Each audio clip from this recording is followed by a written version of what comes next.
Que tout le monde se mette en tête, la menace à laquelle on fait face aujourd'hui, elle n'est pas au-dessus de notre capacité. Elle n'est pas au-dessus de notre capacité. On a eu à faire des succès militaires remarquables. On a éliminé, on a fait des opérations de portée, on a éliminé beaucoup de chefs militaires. On a détruit beaucoup de bases. Ce message, les hommes engagés sur le théâtre des opérations ont besoin de l'entendre régulièrement. Il a une valeur ajoutée, surtout quand ça vient des chefs de guerre, le général de division Oumar Diarra. Dans la cité des Askia, celle des 333 saints et la Venise malienne, le chef d'état-major général des armées a eu un échange direct et franc avec les hommes qui sont debout sur les remparts pour assurer la sécurité des personnes et de leurs biens. L'un des sujets qui était aussi au cœur des échanges est l'initiative des États de l'AES à mutualiser leurs efforts pour lutter efficacement contre le terrorisme. Il s'agit premièrement d'adresser les félicitations et les encouragements des plus hautes autorités, des salutations du président de la transition, du ministre de la Défense, du ministre de la Sécurité et de la Protection civile et de toute la hiérarchie militaire.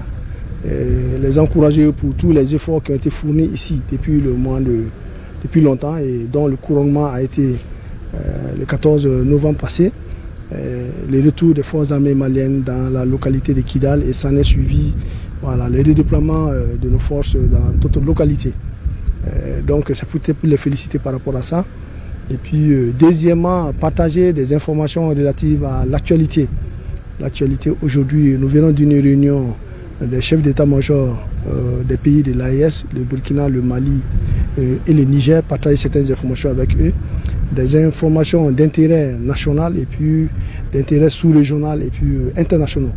Pour que ces intérêts soient bien compris et vraiment pour que tout le monde soit au même niveau d'information.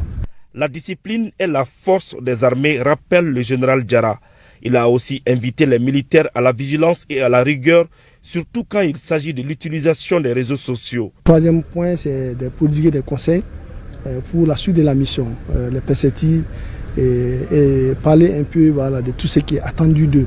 Rappeler les missions qui sont les miennes, les missions régaliennes, de défense du territoire national, la protection des personnes et de leurs biens.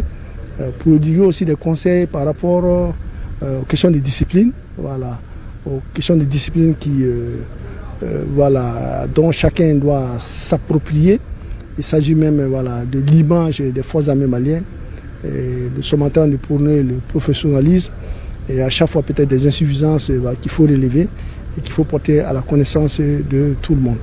Partout où il est passé, le chef d'état-major général des armées, avant de rencontrer les différentes autorités, a rendu hommage aux victimes tombées sur le champ d'honneur.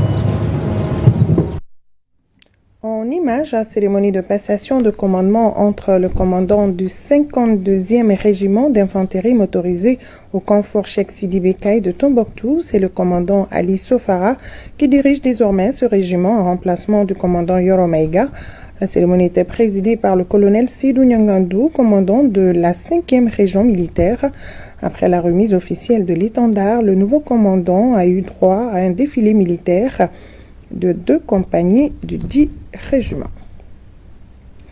Mois béni de Ramadan, ici à Bamako, est-ce que les marchés sont bien fournis?